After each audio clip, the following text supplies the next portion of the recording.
This picture is not photoshopped. I actually had the honor of meeting Warren Buffett.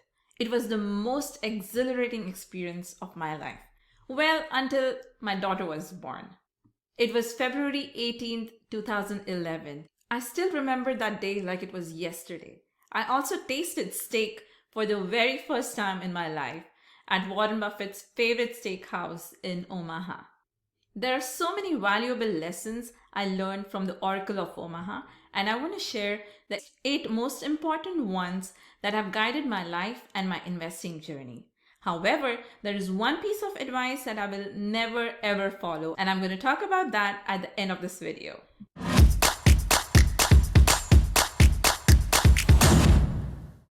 Hi there, I'm Avanti. I'm a mom, an investment analyst, and a CFA charter holder.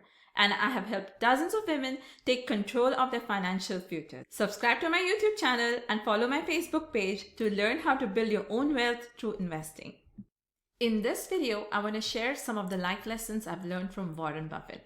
For those of you who don't know, Warren Buffett is one of the wealthiest people in the world. He's not only one of the most successful investors, but he's also a great philanthropist. His investing strategy revolves around value investing, which he learned from his mentor, Benjamin Graham. So let me share what I learned from him. Some of these are actual quotes, and some of them are interpretations of what I learned from him. Lesson number 1 about investing. Buy on the assumption that the market will close tomorrow and not open for the next 10 years. Well, that's unlikely to happen, but the way I interpret this advice is that investing should be done with a long-term view.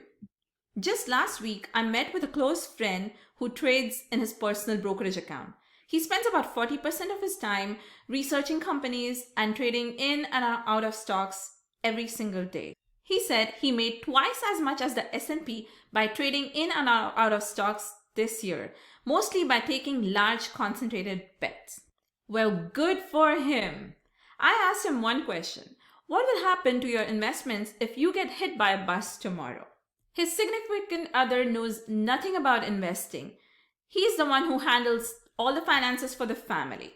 If you're going to be an active investor trading in and out of stocks, and not everyone should, but if you're good at it, make sure to involve your significant other in the process. For the majority of you, investing in low-cost index funds is the optimal strategy. You may not get the best returns, but you will reduce your risk of making the worst possible returns. And over a long time horizon, you will still come out ahead of this active investor. Lesson number 2 about greed. Be greedy when others are fearful, and be fearful when others are greedy. Don't buy or sell based on current headlines. The market presents opportunities to buy great businesses at cheap prices from time to time. This happens when there is a sudden market shock, when people are selling in a panic and causes prices to drop. That's the time when you want to get in the market and buy businesses at a discount. Who doesn't love a great sale, right? But when there is market exuberance and your brother-in-law is talking about a great stock that he's invested in, it's better to stick with your indexing strategy unless you know exactly what you're doing. And if you ask anyone what kind of investor they are, everyone's going to say that they are an above average investor. And you know for a fact that statistically this cannot be true. Lesson number 3 about cash. Cash is the worst investment you can have in your portfolio. Cash is going to be worth less and less over time. Why? Because inflation is in play. $100 in 1980 could buy you 46 gallons of milk. If instead of spending that $100 or investing it, had you stashed it under your mattress, that same $100 today would buy you only 27 gallons of milk. Do you see how your buying power was reduced because of inflation or the rise in the price of milk? Now, instead of stashing that $100 under your mattress, had you invested it in the S&P 500 index, today that $100 would have grown enough to afford you to buy 2,100 gallons of milk. I'm not asking you to go out and buy thousands of gallons of milk like a psychopath. I'm just trying to explain you how cash is the worst investment if you factor in inflation. Lesson number 4 about saving. Don't save what's left after spending, spend what's left after saving. Consumerism is rampant everywhere, more so in the United States, where we are so used to swiping our credit cards for frivolous purchases. Consumer debt now stands at $4.4 billion, not including mortgages, and it has grown at a rate that's about twice the rate of inflation since 1980. Debt hinders your financial journey, so make sure to set a target savings rate or an investment rate and spend only after you've met that rate. If you like what you've heard so far, please smash the like button. And if you haven't already, subscribe to my channel and click on the bell icon so you get access to all my latest videos. If you're watching me on Facebook, don't forget to follow my page. I post a new video every week.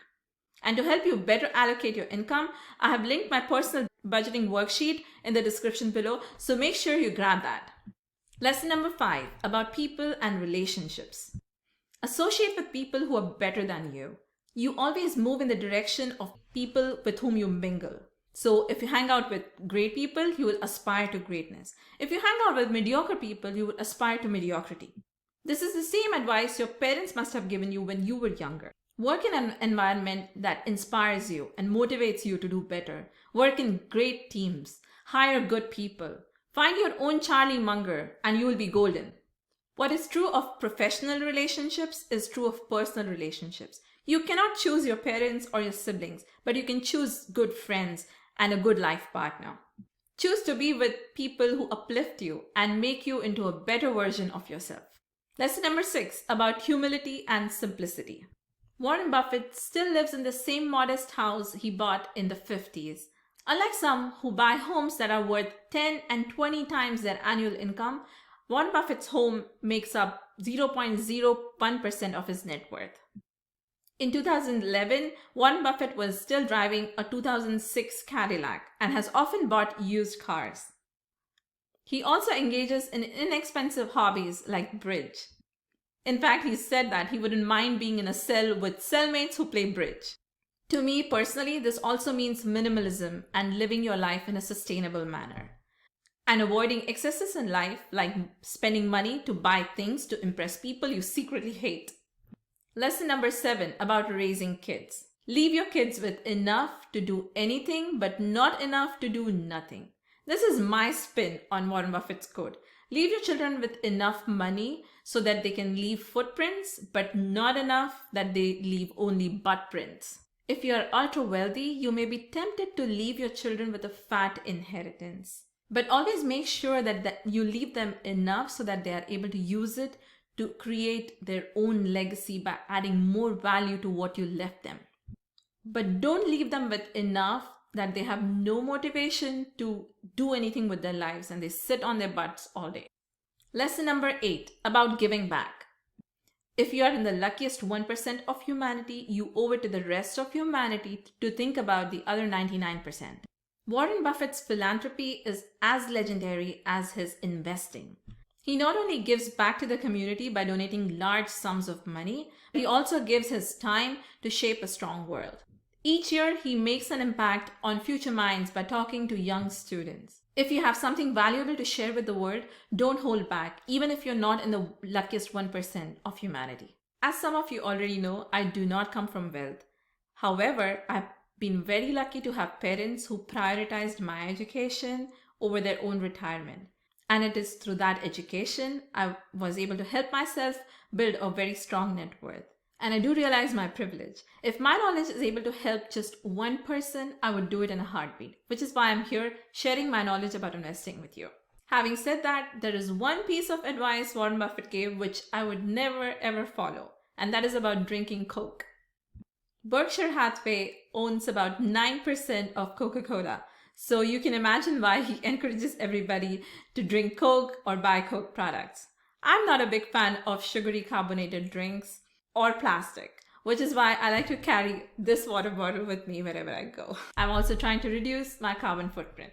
I have a couple of topics in mind for my next video. I want to either talk about index funds or side hustles. Let me know in the comments below what you want to hear about.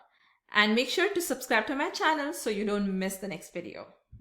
That's it from me for this week. As always, don't forget to be happy, to be kind, and to be your best self. Bye! And here are some more videos I think you may enjoy. I would really appreciate your hitting the like button and sharing this video with your friends and family. It will help me reach more people.